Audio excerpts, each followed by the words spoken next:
Part ওয়ানে আমরা জানলাম ইমোশনাল ইটিং মানে অ্যাকচুয়ালি খিদে পাওয়ার জন্য খাওয়া নয়, ইমোশনের জন্য খাওয়া।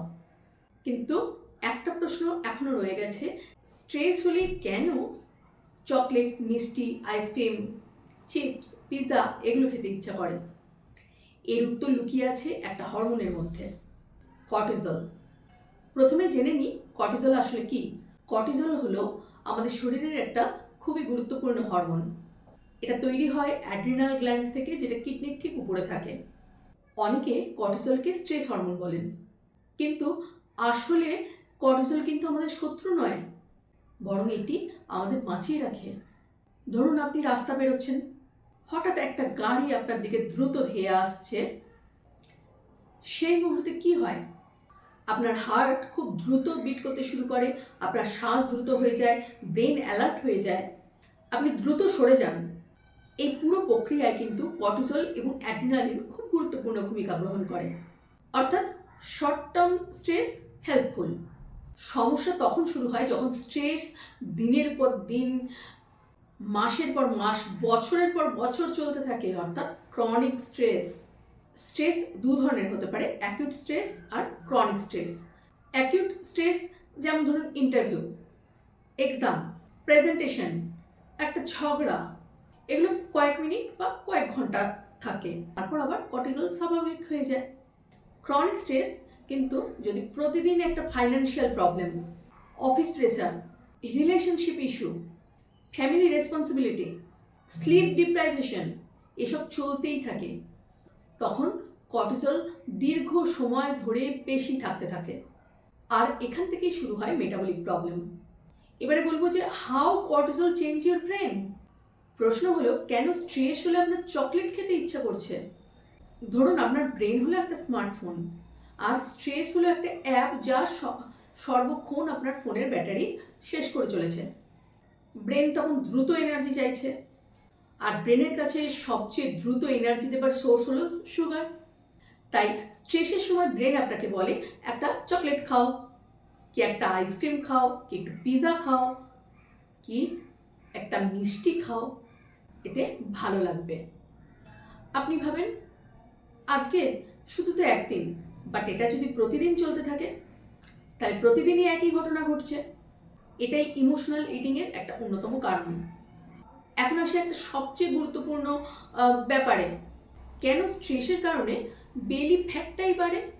কর্টিসল শরীরকে বলে ভবিষ্যতের জন্য এনার্জি স্টোর করে রাখো, আর তখন শরীর ফ্যাট স্টোর করতে বেশি আগ্রহী হয়ে যায়, বিশেষ করে পেটের চারপাশে। এর পাশাপাশি অনেক মানুষই স্ট্রেসের সময় কম ঘুমন, কম এক্সারসাইজ করেন, বেশি প্রসেস ফুড খান, যা ওজনকে বাড়াতে আরও সাহায্য করে।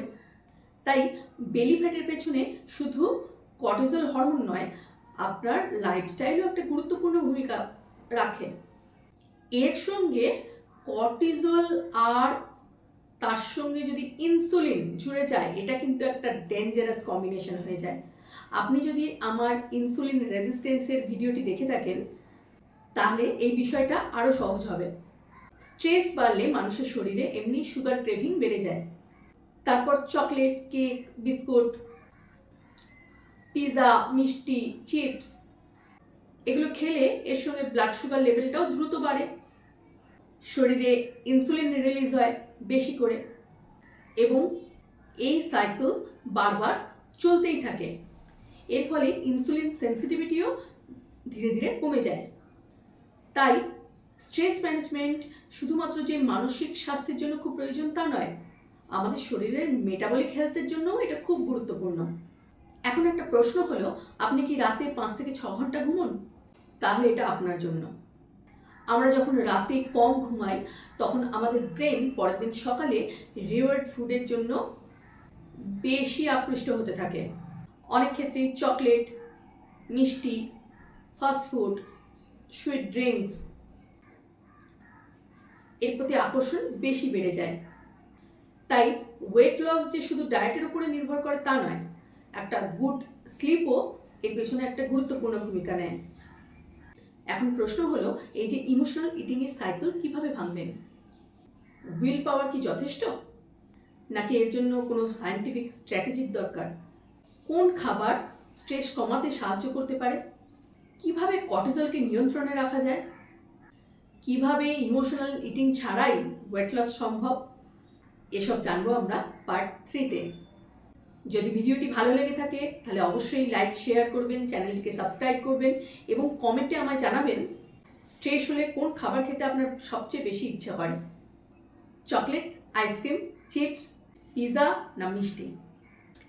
আমি সেই অনুযায়ী আমার পরের ভিডিওতে প্র্যাকটিক্যাল টিপস দেবো। দেখা হচ্ছে নেক্সট ভিডিওয়ে। ভালো থাকুন, সুস্থ থাকুন, নমস্কার।